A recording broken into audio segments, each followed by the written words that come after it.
Hello, welcome to Scary Thoughts, Horror, Philosophy, Culture. I'm Mark Cate. And I'm Chad Lott. This is episode 52. We are going to be talking about a Serbian film from 2010. And just to get you prepared, our next episode, we are going to be talking about Ghostbusters, the Ivan Reitman version from 1984, not the improved version from 2016. You're welcome. You can email us. The only thing better about the new version is Chris Hemsworth. What? Have you seen it? No, I haven't seen it. Of course you haven't seen it. Jesus. You can email us at whatthe@scarythoughts.org if you have any recommendations of films we should cover or see, or things you think we should address in our Ghostbusters episode, or things you want to pick fights about, but be courteous. Yeah. A small note about our Facebook presence. For whatever reason, I don't get any notifications from it. And just on a lark, I went and looked into the inbox of it to see if somebody had messaged us. And of course, your friend had. So if you're messaging us there and we don't respond, it's solely because we do not see those messages pop up. So fuck them and go to Instagram. Yeah, where we actually do visit. Do you have anything to plug? Negative. Me neither. You should sign up for our newsletter. Go to scarythoughts.org and use the fields in the top right corner. And we send out a newsletter each episode with recommendations, information, blah, blah, blah. And last thing before we start talking about a Serbian film, spoilers ahead, we are not going to review this film for you to decide if you should see it later. We assume you've already seen it. But I feel like for this movie, because it is so very difficult to get your hands on, and it might be kind of beyond the threshold of some of our listeners, we talked about this ahead of time. We might do well to sort of cater this episode a little towards people who maybe have not actually seen the movie and discuss issues around the movie. Yeah, I think you'll be able to get a lot out of this episode because part of what we're going to talk about is what it means to make something really extreme and what does that mean for art. And, you know, and if you do want to find this movie online, you can do like a Google search for a Serbian film on uncensored free online, and there's multiple copies. And I would recommend looking for the uncensored version as it's a little bit more disturbing. Yeah. I found it on My Duck is Dead, which is a sort of blog roll pirated film blog, and you can get a lot of really crazy, weird, like vintage porn and obscure horror movies, Peter Greenaway movies. It kind of has everything, but they had this. It only took me 12 hours to download it off their Zippy Share. Yeah, I just watched a streaming thing, and if somebody wants to reach out, I can probably find a link and send it to them. Though I sent the link to you and it didn't work. It didn't work on my machine, yeah. Don't know why. So where do you want to start with this one? Well, I'd like to start just off the top saying that I have never really heard much Serbian language spoken, so the names of the people involved in this film are incredibly difficult for me to pronounce. I don't even have any sort of bearing on how you would pronounce an O with a little cross upside down thing on top of it. So apologies in advance to anyone who is Serbian listening to this. We should do better, but right now we're not going to. Fair. Yeah. The thing for me that this mostly brought up, aside from the obvious, which we'll get into, which is about the extremity, is the question of how allegories work. That if you take away the title, a Serbian film, and you just watch this movie, it's about this porn star who, goes through all this horrific brutality with he and his family. And so on the surface, it's just borderline torture porn type of movie, right? It's just a horror extremity. But then you take the title, a Serbian film, and then you hear his pitch about it, that it's a metaphor for how the Serbian people are treated. And of course, I take statements like that very seriously about art when people frame their work. I think it's always important to take it into consideration. But I also question how much allegories work in art anymore. That was a foundation of, say, Greek tragedy, but I don't know that things like that work anymore. And something we bring up on Scary Thoughts a lot is what kind of excuses are built into a work when you watch a film or whatever. Its context and all that usually comes with a bunch of excuses that, we overlook these things because of a really easy thing is like we overlook certain qualities in a film because we know the budget was low. Mm-hmm. So don't get all hopped up on, say, cinematography if the film was made for $500,000, right? Right. So, and I think allegorical work often comes with these built-in excuses that like, well, it's a metaphor. Well, it's a metaphor. And I think that is a problem with the movie Us as well. Us and Get Out are these social thrillers. And if they're good movies, they're good movies. Mm-hmm. But if you're making excuses for it because it's a political commentary, right, it doesn't always work as well. Yeah, I was thinking about that with Get Out. I haven't seen Us yet, but with Get Out, imagine that you somehow didn't know anything about race in America. How would that movie function for you? And I think it would be fine, right? But it depends so much on what it's talking about. And that's fine. Like, there's so many movies like that. And I think without the context of what's going on in Serbia, you're right, this movie does sort of become just another torture porn film, except in one really important point, which is the main character, the main victim, has a moral center that is very active and often acted against on in the film. So in a lot of torture porn movies, it's pretty much like, oh my God, these kids are getting killed and it's so horrible. And they're only ever victims. They're never pushing back against what's going on. And the character Milos, the main former porn star character, they make a lot out of that he went to college, that he is an artist, and he has a very frank refusal to move forward with the film at one point, to the point where he's like, I need to go tell them in person that I'm not going to do this anymore because that's the right thing to do. And then everything that happens to him afterwards is horrific and he's forced into it. And then it just kicks off. But I think that moral center is very different than a lot of like the standard torture porn and even a lot of the French extremity. And, knowing why this movie was made, you have to know a little bit about Serbian film history, which, I tried to get into it a little bit, but it's very difficult to kind of penetrate if you don't know much about the culture. Serbia is a country that has been basically at war since World War I. And then World War I, they lost 58% of their military. Like, everybody died. And, it's a country that has just had super carnage. So the film industry of Serbia has a lot of outside investors, and they keep wanting to make those same movies over and over again. It'd be like if you told all black filmmakers in America that you could only make slave narratives. And that's where only the money came from, and you could only make like reparations movies. And when people want to make other stuff, and in America they do, like Get Out, even though it's a race-heavy movie, it's not a movie where Brad Pitt is hitting you with a whip or whatever, So this film director, he was like, this is bullshit. Like, why do we have to keep making this apology movie? Or not even an apology movie, but why do we have to keep making this movie that's about just the sadness or whatever? He's like, and when we do that, we never really talk about what the problem is. He has this comment where he says, you can make a movie in Serbia, but every single movie has to have some woman crying walking down the street without her shoes on. And so his thing is like, okay, let's see why she's crying and walking down the street with her shoes off. I think that's something to really think about with this movie. But if you're just a casual looking at this movie, you're not going to get that at all. Right. And, it certainly to some degree begs the question, to a limited degree, how much of that is the fault of the film and the filmmaker?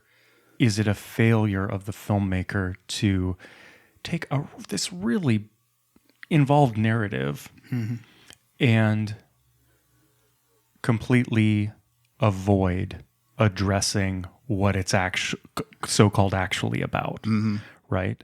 We often come back to talking about visual art as a point of comparison. And there are people who say that they get so annoyed when they go to museums because everybody just walks around and they just look at the placards. They just look at the little descriptions and they don't even look at the art. And I'm like, that's me. I want to know what's up. Like, the art's right there. I can clearly see the art, but I want to know the context. I want to know when it was made. I want to know what's going on. And a lot of work requires that. If you go and look at Renaissance paintings and are a heathen like me and know nothing about what's in the Bible, you got to go look at the placard to know, well, I don't fucking know what saint that is. I don't even know if that is a saint. And similarly with a lot of art, especially post-war, post-60s especially, like, who is this person? What were they doing? What was the context that they were working in is super important. And that is not necessarily in the work itself. It doesn't communicate its context in the work. You need to know the context. You need to know the ideas that this artist was grappling with to get a potentially richer meaning. And the idea like, well, it has to be in the work. Like, well, no, nothing has to be anything. Yeah. So it was an interesting choice for in a Serbian film, other than the title, that it's this allegory, it's this metaphor that is actually not referenced any way I can see. Yeah, it's not even about war crimes in Serbia. It's about the way that people make movies about war crimes in Serbia. Yeah, and it's just a weird abstraction. And then the director did go on a bit of an interview tour. So he speaks a lot of it. And I think one of the things that's really unfortunate, and I imagine that this might actually be a problem of translation, is that he keeps talking about how this movie is in response to political correctness. And I think he means literally like Maoist, like this is correct to the political scene of Serbia, like because all the film industry is very heavily sponsored by the government there. So I think he means like things that are okay for the government to let you see, not just like this generic like, it's politically correct. I don't like women making things. And I think so. Like, well, I'd imagine in a country with very, very, with far narrower strictures on content and ideology, that the idea of political correctness must translate very differently. Right. Because here, fucking anything goes. So you can call anything politically correct because there's such a wide open terrain.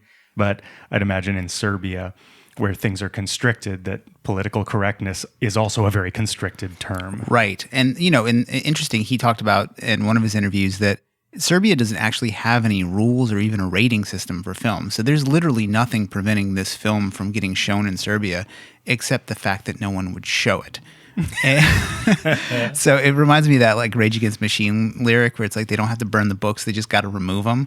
It's like, yeah, you could censor this just by not letting it be anywhere. And then so he goes on the festival circuit to get some buzz, and then of course he can find some place to play it in Serbia, in the homeland, once it's been out there. But I think a lot of the reaction and pearl clutching to this movie, I mean, it is a gnarly movie, right? But there's like a bit of a backlash about, he didn't want it. He's like bashing politically correct stuff. And so in America, you're like, you just made this horribly brutal film because you don't like political correctness. There's shit like that made here, you know what I mean? But I think this is different than that. Yeah, I agree. Do you want to talk about Extremity? We had sort of an exchange via messaging, which is always hard because you think I'm yelling on text messaging? Because you're so rude and caustic. Apparently my use of punctuation is harsh on text messaging. Yeah, you're a harsh messenger. Yeah. Like you don't do the friendly exclamation point or anything. I don't use emojis. You're the guy who just says K. It's like, what do you mean K? What did I fucking do? I don't even say K. I do go, okay, period. Yeah. Like, and my wife thinks that so rude. Yeah, she thinks that using periods is mean, and I don't give a shit. Like, I'm sticking with grammar.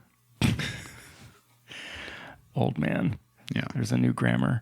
Well, what I meant by extremity is that this film, as we said going into it last episode, it's often lumped in with Salo, Sweet Movie, Irreversible, a lot of French Extremity, things like that. That's what the algorithms lump it in with when you search for it on Google or IMDb.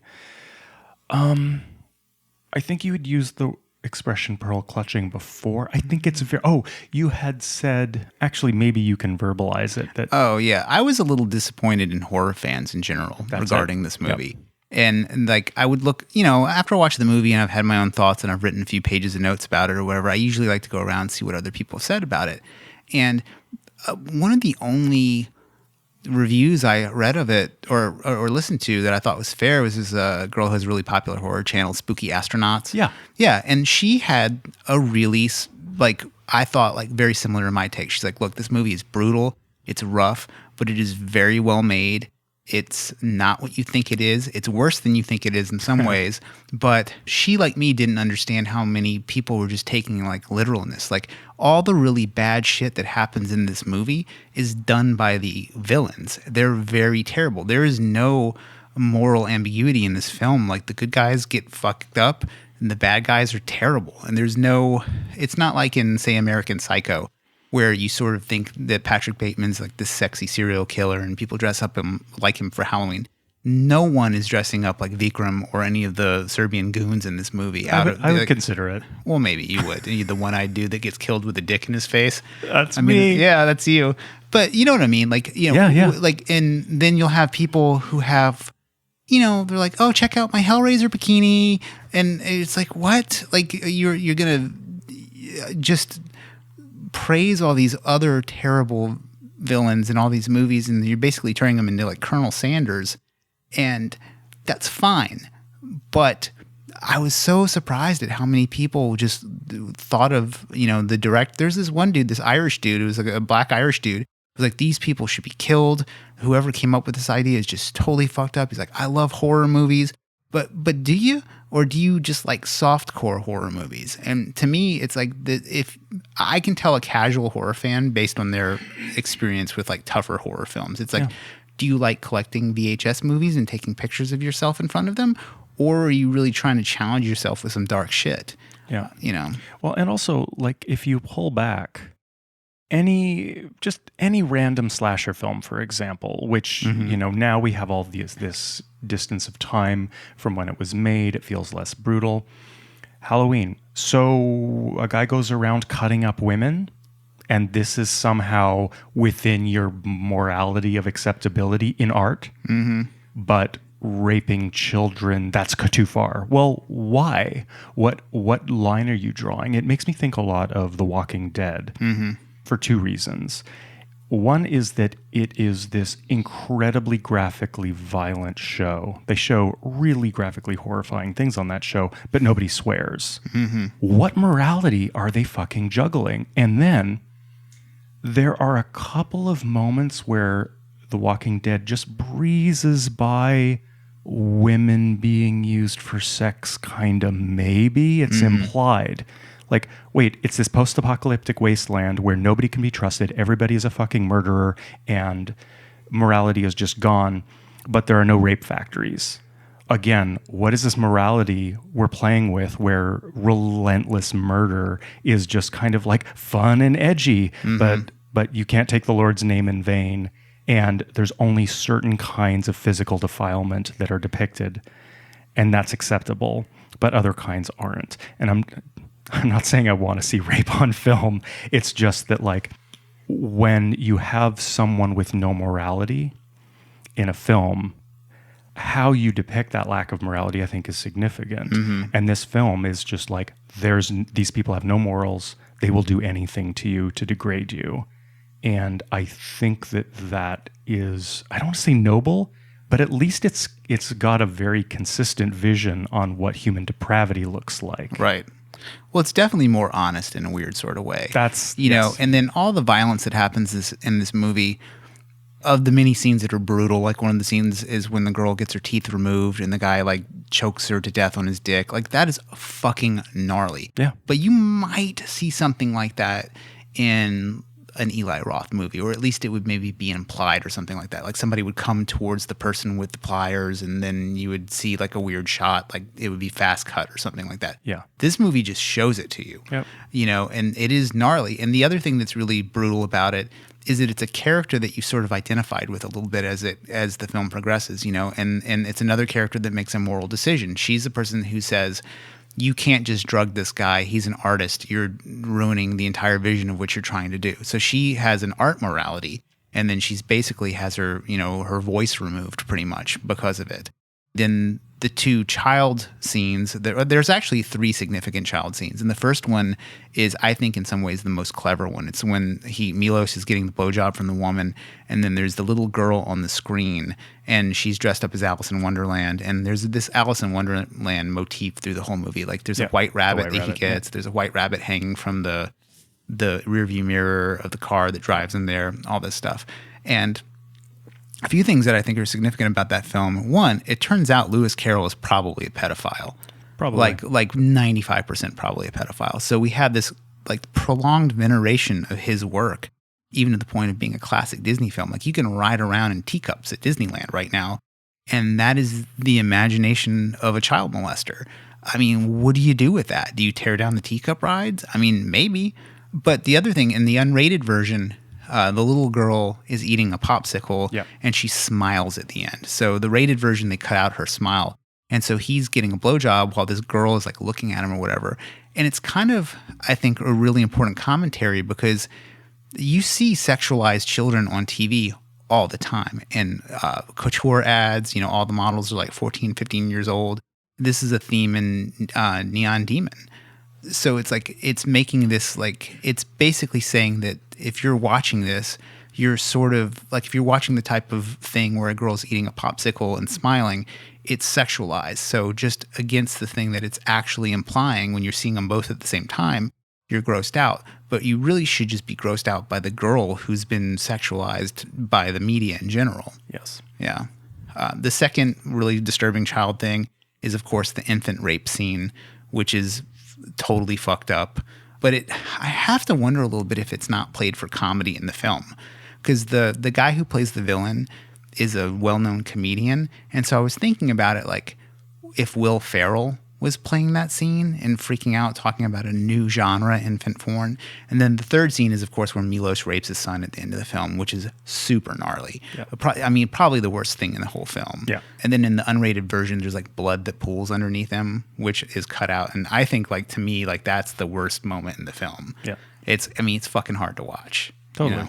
A lot of this movie's hard to watch. Yeah. But bringing up comedy is interesting because, again, as we get more acclimated to different kinds of violence, like again, sorry to bring up The Walking Dead. It doesn't deserve repeated reference, but it's so big, everybody knows what you're talking about. Really is, yeah. Mysteriously. That kind of depicted violence wasn't even conscionable 25 years before that in an X-rated movie, let alone on TV. Granted, it's cable, but it's still so accessible by everybody, including children. And at this point, it's right out there for everybody to see. So I think we get more acclimated and more numbed to, over time we have been, to violence. And certainly what you can see on YouTube and certain websites, Islamic indoctrination videos, violence is ever more visually present. And so I wonder with time if the absurdity of this movie becomes actually a little more comedic. And I don't mean laughing at it because it's campy, like a friend of mine recently referred to the movie Solo as campy. And it is. I mean, it's fucking horrifying, but it's kind of campy, especially in retrospect. This film has a lot of camp moments in it. It does. But between scenes that are just like, I've never seen anything that awful or even thought of anything that awful, it can be hard to let the pendulum swing that far. It's hard to be that horrified and then just like, oh my God, that's hilarious. Like all the porn scenes in this movie, like the of his career are hilarious. Like they're so over the top, goofy. Like if you were in a Judd Apatow movie and somebody was like, yeah, and he was in a porn, and it like cut to a clip of it real quick, that's like what these porn scenes look like. Yes. And then, then invariably something totally dark and horrible happens right afterwards. Right.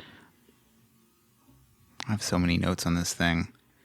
So something else that happens in the film is there are scenes where the son is like almost sexualized at different points in the film, but the film always stops before it happens, or and specifically like Milos always stops them. Like, so there's like these conversations where he actually is kind of a good dad, and his son's like, I had this weird feeling, and he sort of gives him like a really, I don't have kids, so I don't know how you explain like when you're like aroused, like, and you ask your dad. I have no idea how you'd handle that question. But he seems to basically put it in its place. He's like, hey, everybody has these feelings and they're for you and they're for privacy. And his kid like goes to grab his own dick or something like that. And he's like, hey there, let's not do that right here. And it seems like a really like strong dad moment, and it's just one of those things that, you're watching and you're like, oh shit, is the film going to go there? And it doesn't, because like even this film has a line, which it's kind of like that's the line, I guess. And then it goes over the line so many other times in so many other parts of the movie. Yeah. You know what? Speaking of comedy, you know what if we were to think of this movie as comedy, it reminds me a bit of something like Crank. Yeah, a little bit, because there's those scenes where he just like goes, this camera gets really shaky and he loses control and doesn't know what to do. Well, I think also, you know, how much suspension of disbelief do we need to maintain to get through this movie? And the answer is a lot, like Hellraiser levels of suspension of disbelief, because that's not how drugs work. This scenario is impossible for a million reasons. The timeline makes no sense, etc. So it's absurd, but not surreal. It's absurd, I think. And so in the way that Crank is absurd, you just kind of go along for the ride. Yeah, so the surrealism thing, I don't know that I totally agree with. And I think it might be for this reason, which is like the Disney sort of feel of the Alice in Wonderland thing, I think gives it to me like, you know, like, I mean, I'm not disagreeing. I'm just telling you why that doesn't read for me. You know, Salvador Dali called Walt Disney the great American surrealist. Right. And so having those Disney elements in this film sort of does give it a surreal quality. And also that like really harsh, you know, everything's dark, everything's light, the contrast filming. The look of this film really reminded me of Unsane. Like the brown griminess of the whole film. And then, you know, it does become a bit of a found footage film about halfway through it, which I think it might be one of the best uses of found footage I've ever seen in a film. It really justifies including it into the movie, and it uses the found footage to reveal really shocking shit that it actually advances the plot. And it's sort of the Oedipal reveal. Who is the monster? The monster is me reveal while he's going through those tapes. Yeah. Yeah. One of the murders I think that gets really short shrift is when he's raping the woman and he cuts her head off. Yeah. No one ever talks about that murder. Like, I didn't see it referenced in any of the reviews or commentary about this movie at all. It's almost like that regular old beheading just isn't enough to raise the pulses. I think the reason why it didn't. Okay, spoiler alert for the Necromantic series, which we might do cover at some point. But like, I feel like when I saw that, I was like, oh yeah, Necromantic 2. I've seen that. Whereas like the newborn porn thing, like, ain't never seen shit like that. Yeah. You know, that was new. Yeah, but you know where you do run into that is how awful is it that we're talking about like, oh yeah, I've seen it. Yeah. I mean, well, that's one of the things that's actually didn't leave an impression because I've seen that before. Well, that's one of the things that Maggie Nelson kind of brings up in The Art of Cruelty is like, what does seeing all of this shit all the time do to you? You know, do you become numb to it? And if you've become numb to it on the screen, do you become numb to it in real life? I mean, I know that it takes a lot for me to be shocked by the news or stories that people tell me or something like that. I mean, I'm, you know, borderline sociopath in my relationship to violence. You know, it just doesn't bother me that much. Yeah. Yeah. But that might have just been like, it's always been like that. I think it's always been like that. And I think that culturally we go through these moments where, especially when there are in America morality trials, you know, the PMRC was a really big one with rock and roll, for example, where, you know, it's constantly being brought up with video games being hyper violent. Like, what is it doing to our kids? And so many people come up and go like, it's just art. It's a release valve. It has no bearing on reality. And then there'll be all these examples that prove them absolutely right. Yeah. You know, that was the Ted Bundy thing where he's like, yep, I love snuff films and pornography. That's why I did it. And maybe he's lying. But we're always sort of navigating that space, you know, like I watch a lot of horror movies. I'm pretty fucking nonviolent. And I think that they serve a purpose in my life that way. And I refuse to believe when people separate art from life too completely, as if art is neutered and spayed from having an impact on people's lives. But I think the opposite direction is overdetermined as well. It doesn't control people either. Yeah. I mean, yeah, it's interesting how just even an act of art can have an effect on people's lives. I mean, for example, the Charlie Hebdo murders, you know, like they're drawing the Prophet Muhammad and then someone comes and murders everybody. And then in America, you have a similar case that just was in and out of the news super fast, where it's like one of these like psycho Islamophobe women was like, I'm going to have a Draw Muhammad contest in Texas. And you're like, okay. And then 2 dudes showed up to stop it, and then they were killed by the police. I mean, so it's like clearly art does something. I mean, I'm not going to say like just drawing the Prophet Muhammad is like necessarily art, but is an art act, right? Yeah, yeah. And then you could easily see somebody's thesis at some real conceptual college being like, I programmed AI devices to draw images of different prophets, and we were going to see who shows up to be mad. Like you could see somebody doing that, you know? Yeah. And then is that art? I guess. I don't know. Sure. God, that's better than anything I did in school. Well, you know, I went to Berkeley. Well, can we go down this line a little further? Yeah, I know you've been itching to talk about conceptual art. You fucking made me so mad. And you were probably sitting in front of your computer typing responses, and I was like thumbing them on my phone. So I was like verbally compromised in my replies. Yeah. So you... What Let's you pull up the record fucking while you- started it. So I wasn't even aware that you were mad until later on. wasn't. You were like, yeah.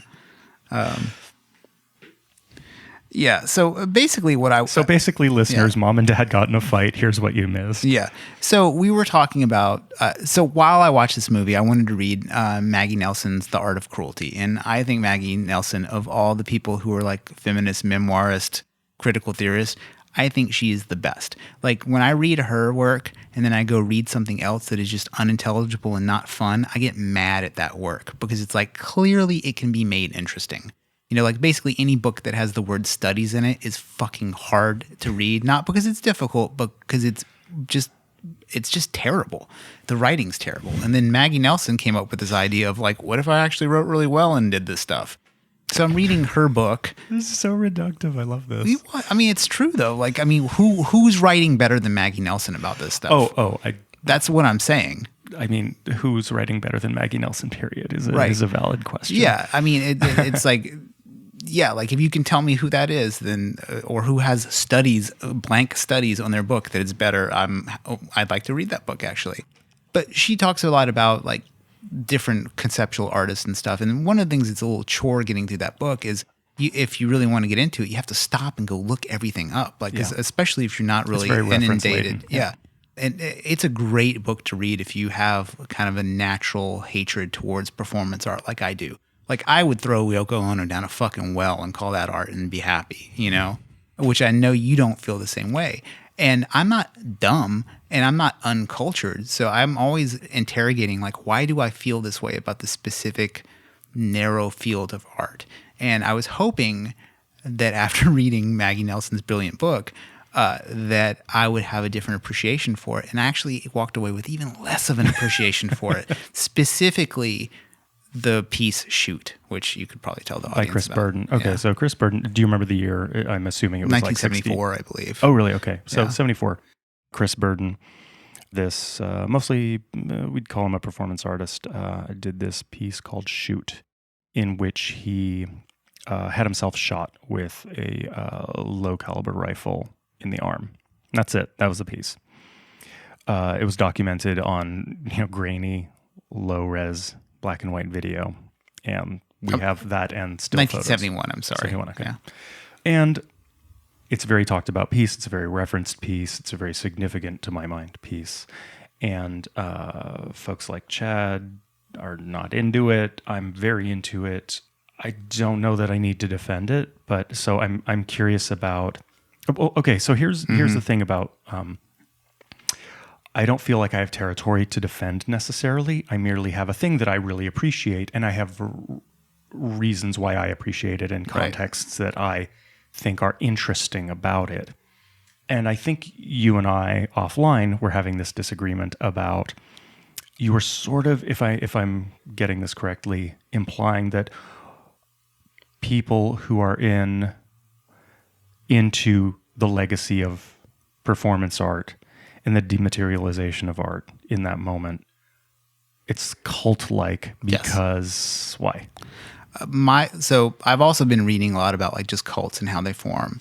And a lot of times a cult is simply just making a call that this thing, often like a really peculiar point of theology, is the most important thing. And it is you're essentially like amplifying this point. Like it might be like, well, Mary Magdalene washed the left foot of Jesus, so now our cult's about the left foot. You're like, okay. That was totally Life of Brian. Basically, yeah. So previously, no one cared, and this in-group has made a call that this thing should be important. And it seems in certain art circles, like this piece comes up all the time. I've read about this piece so many times, and I've watched it probably like 15 times now. And to me, it just is bullshit. Like, it is just like, you have your friend shoot yourself in the arm with a .22. I mean, I understand that like the guy was sitting around with his buddies painting, and at some point everybody's like, man, painting is so passé. What could we do now? And he's like, I know what I'll do. Great, right? Like that moment is kind of interesting. But so to kind of like, I don't know, like canonize that as an art piece, you need the context, right? And that's what everybody who's into this sort of art will say, well, it's all about the context. In the context of this piece, now you have rapper Casper Knight shooting himself in the face with a 9mm on Instagram because he doesn't give a fuck. So it's like that piece, to me, if you're to contextualize it, is way more insane and important than shoot.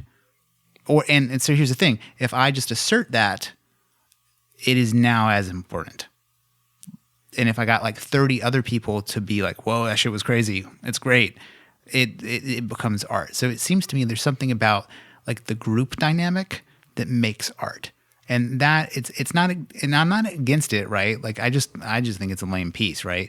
But there's something about the group dynamic of making something art, which I don't know is, maybe we're not even in disagreement with that. Yeah, I mean, all art is context, and all art is sort of determined by people. And so who was at the earliest punk gigs at CBGBs in New York in general? Mm-hmm. You know, who was at the first Suicide performances? Do we put on them, well, they just thought that they were making art when in fact they were just making a lot of noise? Like, well, is that a real question? Like, yeah, I don't know. I mean, and then since we've had that conversation, I was like, man, like, first of all, it doesn't matter what I think about shoot to anybody who's into it, right? Like, so, and I wouldn't even claim to say it matters. But there's something about, I would imagine that a lot of people who went to art school who venerate shoot, if I showed them the Casper Knight video, they probably wouldn't be able to understand why I like it. I totally disagree. You think so? No, I mean, this is well, okay. You're assuming a certain thing about a group of anonymous artists, and I'm doing a similar assumption. Yeah. But that is always a conversation that happens. For example, Chris Burden's piece was happening in the context of depictions of violence on television of the Vietnam War and our engagement there, and that this was definitively changing our relationship to violence as Americans. And that's the context in which he committed this act of self-violence as a piece of art. Yeah. And so this, what's Knight? Who, what? Casper Knight. Casper Knight. That is the type of thing that visual artists grapple with all the time, is like, I just remember one of my teachers once, he had a daughter, and his daughter had a Barbie doll, and the Barbie doll, did I bring this up once before in the previous episode? Had this Barbie doll who was wearing a bustier. The bustier was like plastic, like part of her body. And if you pulled open the bustier in the front, it was a locket, like her body cavity was a locket, and inside was a photo of Ken. How steampunk of her. Fucking crazy. Her body is a locket for Ken.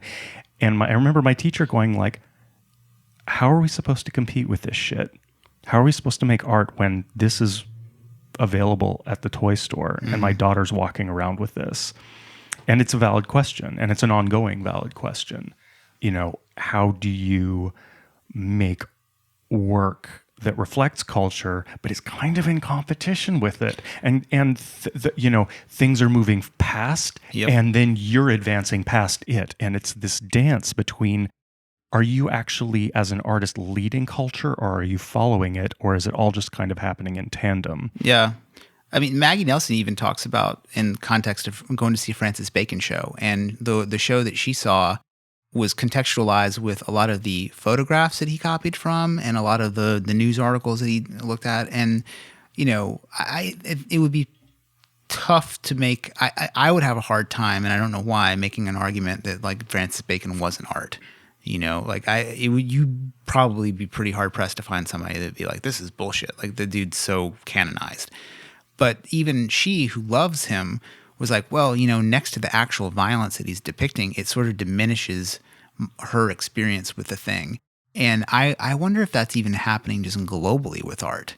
You know, like when's the last thing that raised your pulse as much as like a cartel beheading video?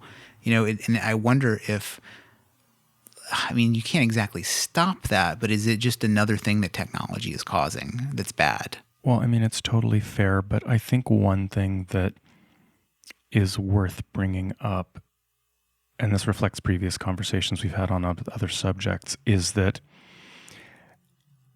as we move forward as a culture, things get more and more specialized. Obviously, whether we're talking about tech or clothing or anything, everything gets more specialized, more narrowed, more refined, more for select small groups of people.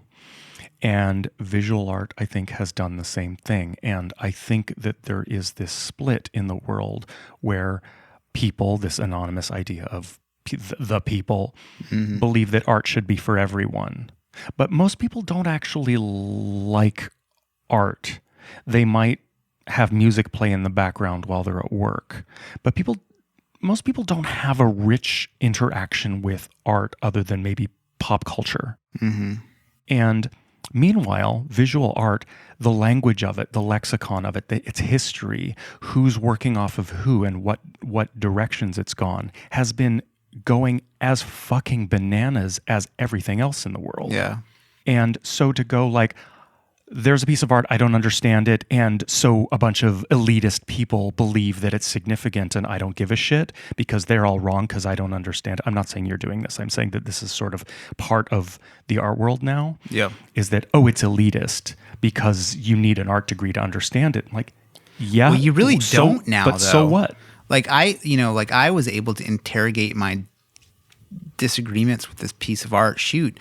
I just spent an afternoon reading about it online. I was able to watch it. I was able to watch pieces that inspired it.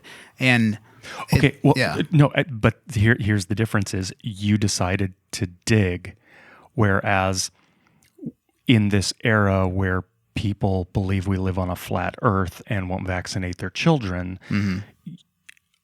the facts are irrelevant, and people being this is something we've brought up in this podcast before, that we don't believe experts anymore. 20 seconds online and you're a better expert than someone who has dedicated their life to a specific science, right? Yeah. And the practiced knowledge of 100,000 people doesn't bear on reality like your knee-jerk reaction to some information. And I think that happens in visual art as well. Yeah. That people think that if you go to a museum and you don't instantly like something and resonate with it, it's easy to react with the Takeshi Murakami because it looks like cartoons and it's crazy and it's visceral. But more conceptual work takes more background, and that's fine. Maybe there are entire eras of visual art that aren't for you, not you, but anybody. Like, it doesn't all have to be interesting to you, or it doesn't have to be available to you. Maybe you do need a master's degree to really get into certain works of art. This is where what? But here's the thing: like, you don't think there's a little bit of, like, we were talking about the cult thing with like religion. It's like, oh, you don't have enough faith, therefore you can't believe in this thing. It's like I feel like there's a certain point where it's like, man, sometimes the emperor doesn't have clothes. That's sure, but at the same time, like, again, Kant. I can't read Kant. I don't, I wish Kant was written more accessibly and easier to translate into English. But I don't go like, oh, wait, I need a PhD to actually understand Critique of Pure Reason. Fuck that. It must be, the emperor has no clothes. Kant is irrelevant. Like, no, actually Kant has shaped the subjectivity of nearly everybody we know in some trickle-down way. But that doesn't mean that he has to be accessible to you. Yeah. The same way that I don't understand how vaccines work, and they're keeping me from dying right now. Are they? Nope. I'm just looking for sponsorship. Yeah. I mean, yeah, I see what you're saying with the Kant thing, but one of the things that you can sort of see like a chain of reason with Kant. You know, you get Kant, you can read Schopenhauer, you can read Nietzsche, you can enjoy True Detective, you know? Like, so there's like this chain that happens. And I guess there's a similar chain that happens in art. I just don't know, man. Like, I still am very interested in why this particular genre of art makes me just so it's not even like hatred anymore. Now I'm like, you know, whatever. But Sure. I'm still like super dismissive of it. And I don't have that experience with, say, music, right? Mm-hmm. You could listen to the most abhorrent bullshit possible. And I do every day at work. I have to listen to the bullshit beige tastes of my coworkers at my tech office all the time. And even then, like, I just put on my headphones and listen to whatever, you know? But even then, like, I can find there's pretty much no genre of music that there isn't an example of that I kind of dig in some way. You know, even house music. There's some house music that I actually don't mind.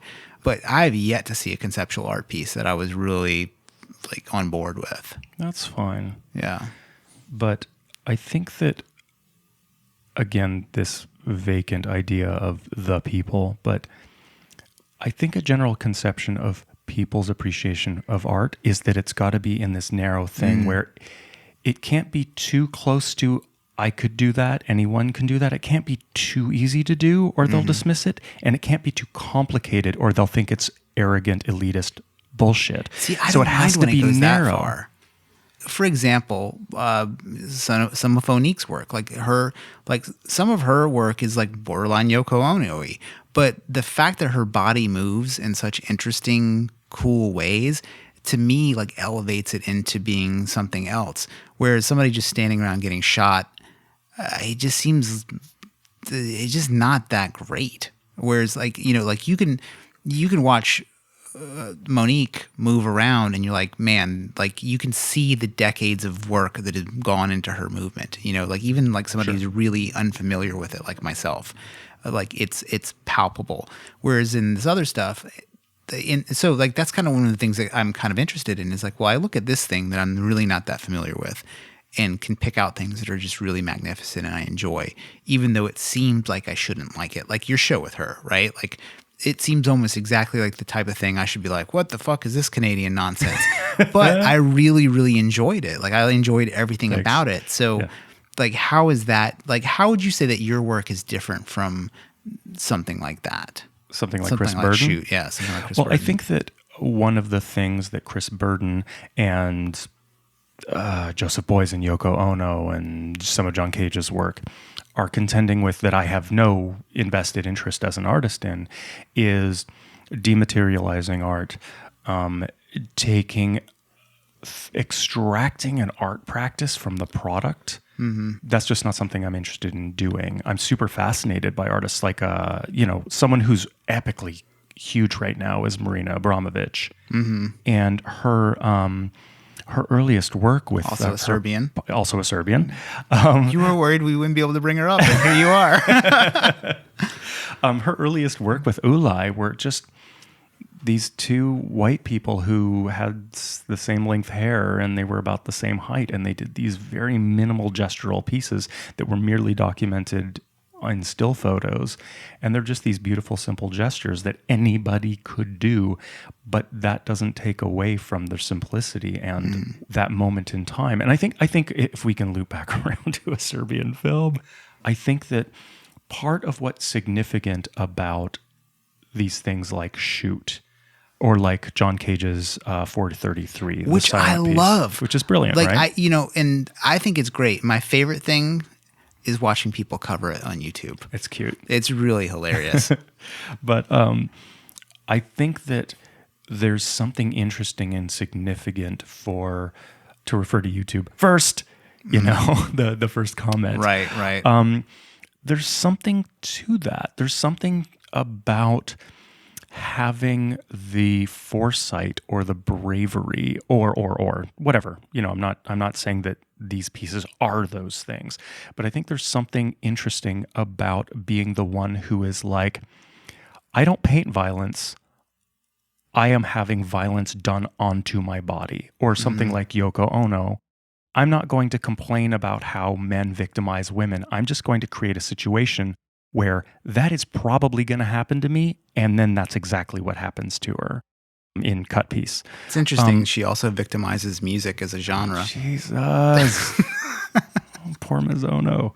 And so with a Serbian film, I think there is something interestingly significant that, I mean, it's also lampshaded, right? The newborn porn. It's like, see, like the filmmaker is making this thing for the first time in history, and a Serbian film is probably the first time that's being depicted on film too. Yeah. Right? But as a fiction. And then Vikram, the director of All the Nightmare, his whole thing of like, it's a new genre. Yeah. You've just seen the worst thing in the film, and I would say it's the second worst thing in the film because the baby's so fucking stupid.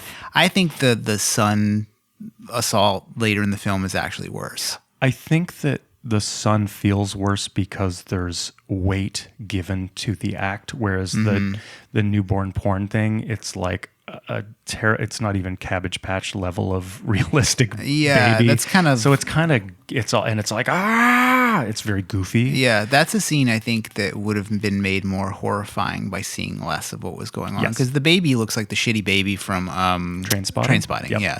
Which is, everybody from was Ally like... McBeal. Yeah, it's just like...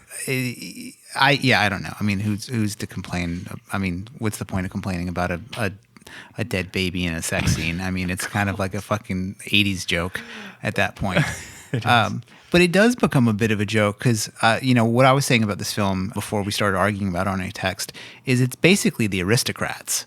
Yes. Like it gets crazier and crazier and crazier and crazier, and it ramps up and it ramps up and it ramps up. And at the end, it's like, ta-da! Yep. And it has this really dark joke at the end.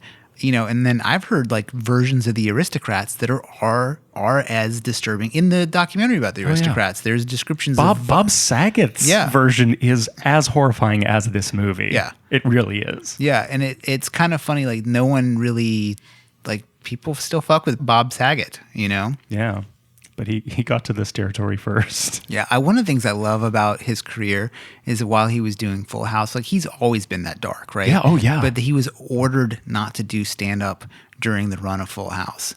Pretty incredible. Yeah, and America's Funniest Home Videos, which is the most generic, insipid comedy ever between the best video content on TV at the time. Yeah, what's crazy to me too is like I would love to see America's Funniest Home Videos brought back with Bob Saget as the host as he really is, but with World Star Hip Hop Videos.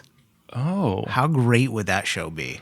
Oh, that would be a really good reboot to his career, huh? Yeah. Holy shit. Yeah. Yeah, I'm down with that. Just the darkest of the dark. Speaking of the darkest of the dark, it's interesting. Like I think about all the really terrible videos I've seen on the internet, and with all that available, it's weird to me that this movie gets such a reputation for being so awful. And I think the reason why this movie is so awful is or people feel that way, is because the movie does a really good job of developing the characters in a way that you care about them. I think that's the difference between this and like Hostel. Yeah, and it's funny. I was talking about that website, My Duck Is Dead, where I get a lot of, where I find a lot of out of print movies. And if you scroll through it, there's all the Japanese like guinea pig movies and things like that. Like relentless, senseless violence is totally tied to the history of filmmaking in a way that maybe newborn porn has never been depicted before. But things that this brutal have been depicted in various ways before. You know? I mean, the worst movie I've ever seen film is Earthlings, which is it's basically a vegan movie. It's like a snuff film for animals. I mean, it is just like animal brutality after animal brutality. It's the worst thing I've ever seen filmed.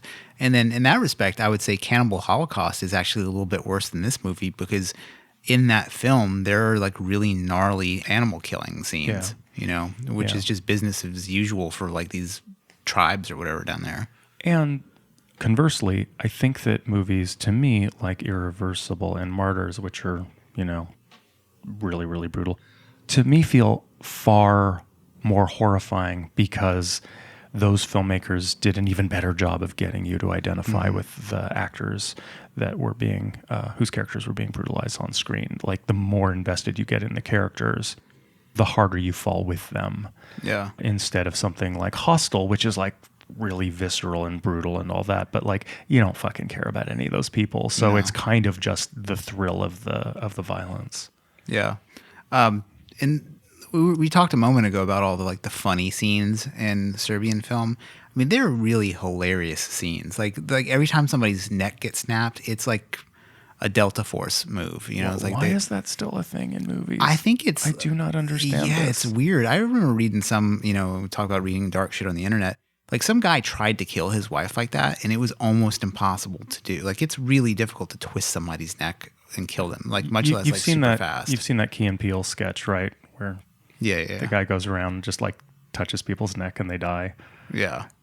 Yeah. It's not like that. It's not like that. Another scene that kind of is horrifying but reads as funny is like, and it's a very heavy-handed scene, right? Like, so it's the scene where Milos is sitting in the alleyway beating off, and there's the girl walking past that's like kind of dressed up super hot, and there's the two jock type dudes behind her like harassing her. And they are actually, this is one of the most heavy-handed scenes in the movie as far as metaphor goes. Like they're actually assaulting a woman, and they look over at him just jerking off in the alleyway, and they take issue with him and then go beat his ass. But then the funniest part of the scene is the thug guy comes and kills them, and he's about to do something with him, and somebody else in the car is like, no, we don't have time for that. Like, what is that? What is the thing that he usually does after he kills two random people in an alleyway? Oh, God. Yeah. The final scene we should probably talk about. Like the final? Yeah. Well, not the final, but I guess the aristocracy scene, like the brother. We haven't talked about the brother at all. Right.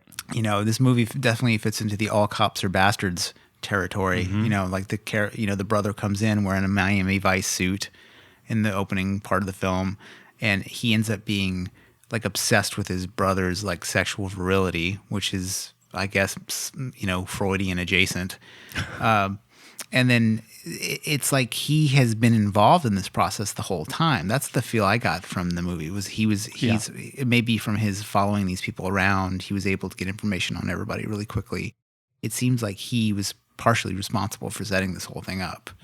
Yeah. I don't know. The heavy-handed thing is an interesting question, and I feel like circling back to my bringing up Us, and I know you haven't seen it, but I think it brings up a question of how much does it tax a work of art when you have an agenda, and the harder you force that agenda, does it burden the work?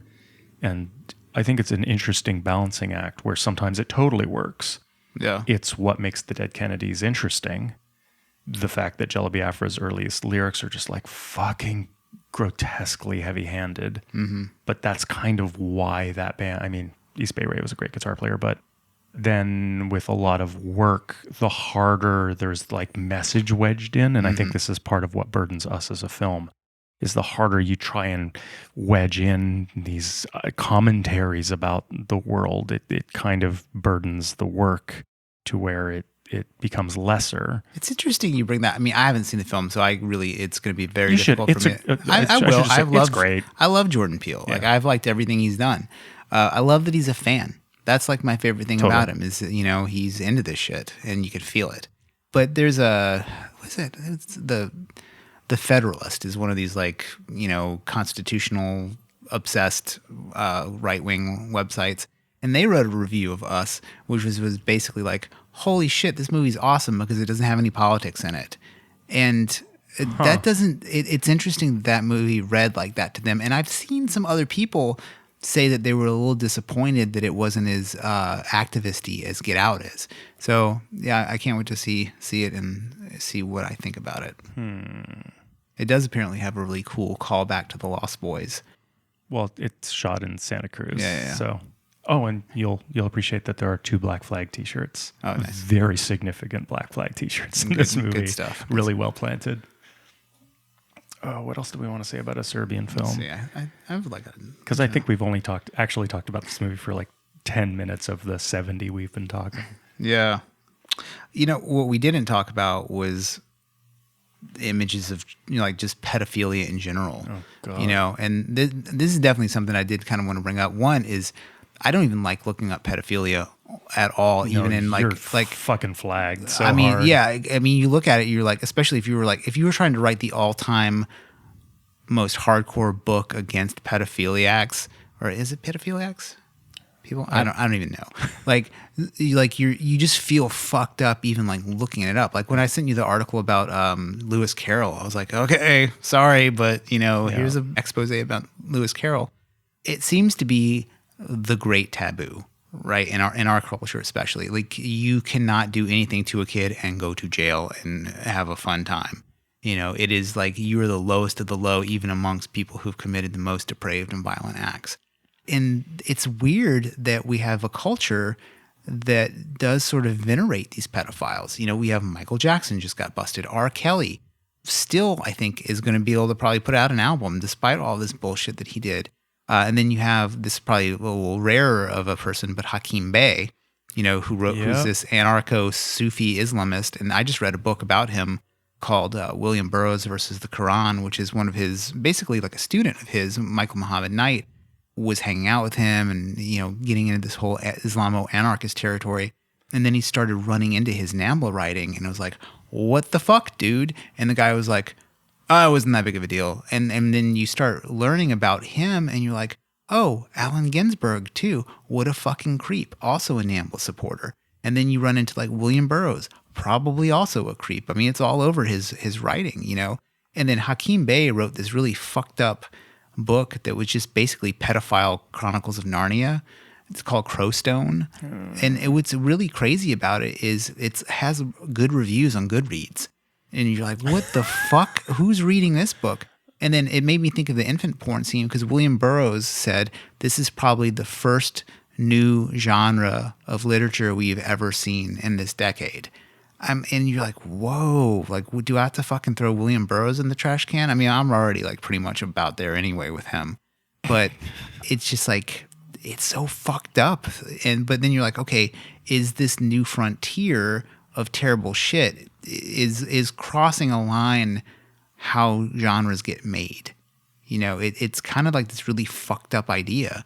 I guess you could make a new genre, but it's one of those things, should you create an AI that's going to kill us all too? You shouldn't do the thing. No, totally. And this is something that came up with our conversation with Andy Connors in our black metal episode of, at least when talking to him, and I don't want to misrepresent his thoughts on this, but that it's not that someone who's really into black metal likes it despite the fact that a lot of these artists are racist, homophobic, anti-Semitic. Mm-hmm. And it's not necessarily because they're those things, but it's part of the conversation that if you want to immerse yourself in a music, in an art form that is overflowing with bile and hate, well, this is what you get. Right. Like, you want to go to the dark side, you want dark work, dark people make dark work. Mm-hmm. So if you want to look into that fucking abyss, who's in that abyss? Racists, Don't be shocked. So it's not like, I like it because it's racist. It's like, I like it because this is a really unflinching, horrifying thing to behold. Mm-hmm. And that this is all part of that territory. Yeah. I can't go there, but I think that's a really interesting thing. And to the point of, how do new genres get made? It's like, well, black metal was kind of made by simplistic, moronic, hateful people who were just totally going for it in that direction. Yeah. The other thing I was thinking about was like, okay, so you could probably plot some sort of teleology of awfulness to create new genres. Like, so, okay, if in the context of this film, infant porn is a new genre. Well, what's the next genre? Necrophilic infant porn. You know, like you could just keep going it, and you're like, okay, well, I'm gonna dry age corpses and then fuck them. You know, like you could start imagining like what is the more awful thing to go. It would be almost impossible to go in the opposite direction. Like what's the new genre that uplifts? You know, like the positive version of that. You know, like what would that be? Like, because you could think, okay, there's a direction. Medea movies. So it's funny that you mentioned that, but so I was thinking about like the other day, I had a pretty hard month, right? This month has been really fucked up for me. And I was thinking about, I was like, man, I've read like so many shitty, terrible, dark books in a row. Let me go to my bookshelf and go find something uplifting. And around the same day, somebody asked me to recommend an uplifting book to them, and I could not do it. Yeah. I cannot remember the last time I read a book that was positive in any way, and I don't own any. Yeah, like I own hundreds of books, and if I own one, I haven't read it yet and don't know. yeah, the closest I get is like a business related marketing book, which I've sworn off, right? Like, so those are done. I don't own any of them anymore, but I don't own any positive books, or the closest thing to them are books that people who have been to war have written. You know, so it's like within those books, it's like, you might have like About Face or something like that, or Jocko Willing's book. Like you've been to war and maybe you've made something of it, but you've seen some horrible shit along the way. So there's no like just purely uplifting book that I own. Same. Yeah, and even like, you know, like I'm kind of like making my way through the Quran right now. It's full of war. Like same thing with the Old Testament. Same thing with the Bhagavad Gita takes place on a battlefield. You know, so even like the big religions, they aren't just straightforward, like uplifting. There's always pain and misery and death associated with it. I mean, maybe there's some new virulent form of Christian rock that might emerge that'll take us all by storm. No, I mean, it's an honest question. I mean, I have in my notes that I was going to bring up that these kinds of works are the end of cinema, the end of music, these sort of like pushing a genre as far as it will go. Journalists often sort of frame it as the end of like this nihilist statement about the termination of a certain direction. And this movie and movies of its ilk really do sort of ask the question of like, what are you going to do next? Yeah. But people do. I mean, you know, Salo must have felt that way. I just watched Sweet Movie, sort of for context of another movie that's referenced in the same breath as a Serbian film. And like, you know, it's an orgy of eating feces and vomiting. And like, what do you do after that? Yeah, you know, and I noticed a thing where like I went through a period of reading a lot of like World War II books, and you know, reading Band of Brothers, like my favorite TV show of all time. I probably like Band of Brothers more than I like True Detective. And what's interesting about when you watch Band of Brothers afterwards, you feel good, kind of. You're like, man, there were real heroes, and you kind of feel this uplifting feeling. And I was like, man, why wouldn't I just always be looking at that kind of stuff? Because I already feel pretty shitty right now, you know? And then you add Serbian film on top of it, and Art of Cruelty, and all these other books I've been reading. I am probably like at a near all-time low. I'm like, what am I fucking doing to myself? But I guess you just do that. You know, there's all this conversation about how the algorithms of YouTube push people into more and more extreme patterns. Like you look up a vegan recipe or a vegetarian recipe, and then 10 clicks later, you're looking at some abolitionist vegan video, you know? And I think that, algorithms are doing that, but I think people do that. You know, like you just move to extremes. Yeah. I mean, I think what you're describing is not that far off of, I'm depressed, so I'm going to listen to the Smiths. Yeah. I'd have to be really depressed to listen to the Smiths. Elliott Smith? No, and anybody with the last name Smith, man. Even Patti Smith. Okay, what else? I think I'm out. I think I'm out of stuff to talk about. Serbian film. I think we hit everything. By not really addressing it too directly. Well, I mean, the thing is, like, you're either going to see the film or not. And it, you know, I always laugh about the line, it speaks for itself. But it kind of does. Yeah. It really does speak for itself. And I don't know. I mean, I don't know that I would recommend it to people. You know, I mean, I guess that's an interesting place to end. Like, would you recommend this movie to somebody? No, I mean, okay, I'm going to do the thing that I've sort of been talking against is divorcing the content from its context. But I don't think it's a great movie. It's a little too linear. Yeah. And I know I was also talking about you can overlook certain things in a movie due to its budget, let's say. Yeah. Its budget is apparent. Like the special effects are a little hokey, the music is terrible, the cinematography is clunky. Sometimes some of those things come together to have good effect. Mm-hmm. You know, the acting's not great. You do get sympathy for the protagonist. Not that that's an inherent value in a film, but in a film where that is clearly a priority, how well it works is important. And I think, like, yeah, you kind of feel for him, but they don't really. He's not a great actor, and he's not written too well.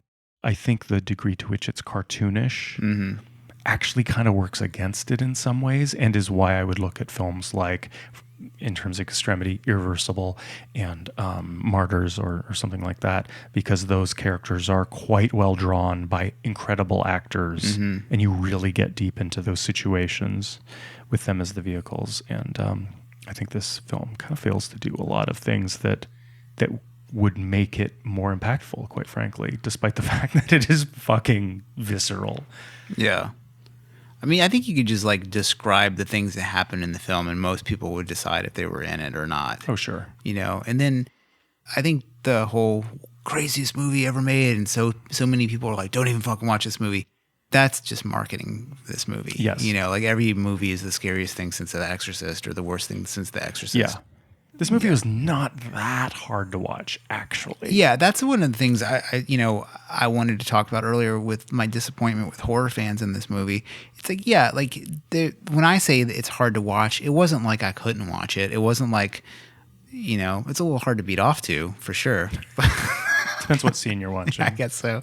But I mean, it's still a movie, man. It's still a goofy movie. It's still fake blood. It's still just something that some nerd came up with, really, you know?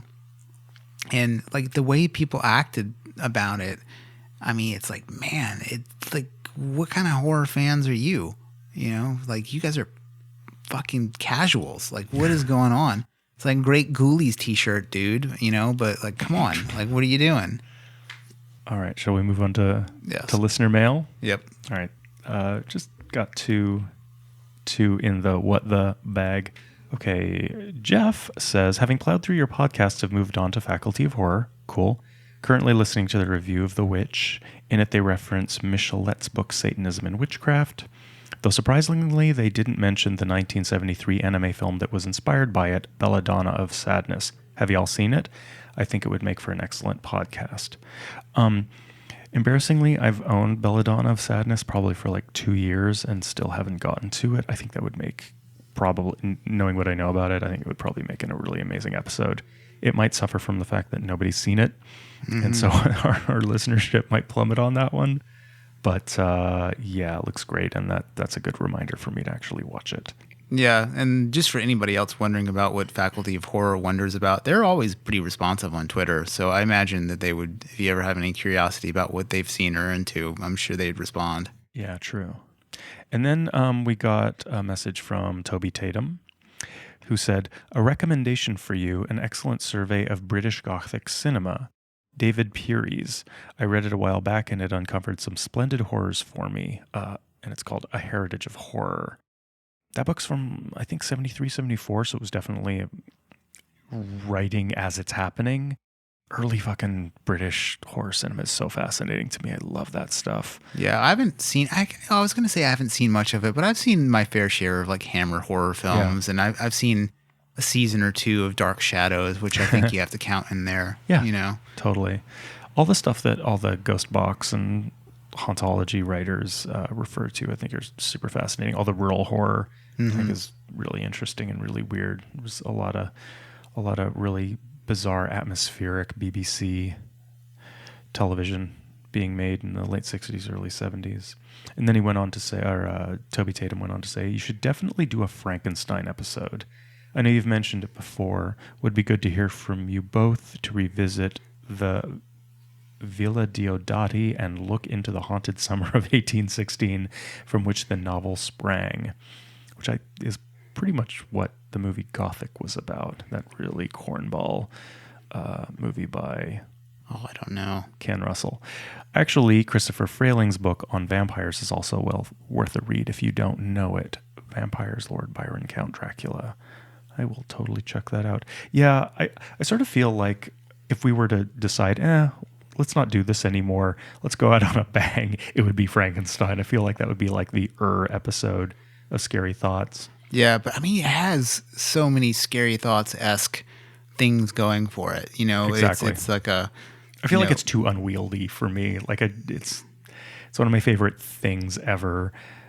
Every essay that dies, it's sort of like The Shining. Like what the hell? Where do I even begin? Well, that's one of the things about it. It's so well trod that we would probably just be doing like a survey of the available literature surrounding it. I mean, I don't even know what I would add to the commentary about that movie. Yeah. Or not the movie, but the book or any of the other stuff. I mean, I've read it like 3 or 4 times in the last 10 years, and I think it's much better than Dracula. Oh God, by far. You know, oh, yeah. And then there's a lot of new scholarship about it that's kind of interesting. You know, there were people who were like, her husband wrote it, and then they gave really great reasons why they think that is, and then people kind of came back and weren't like, that's not true, and they gave really great reasons why they thought it was. So for me, I'm going to leave it as like she wrote it, and I enjoy. Yeah. I mean, true or not, I enjoy the myth of her having written it.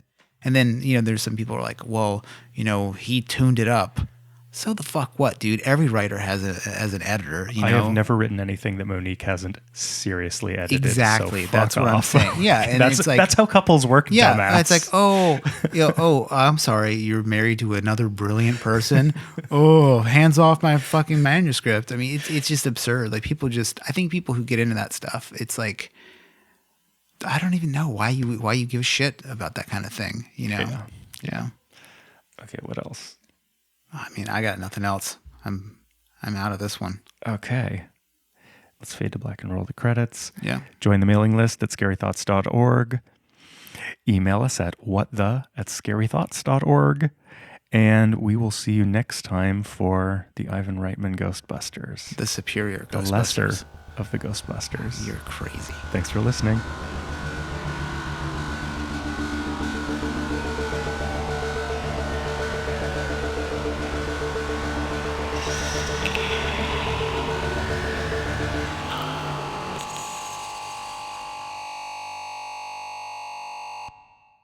A problem of like translation is he keeps... Pardon me? Oh, we'll pause.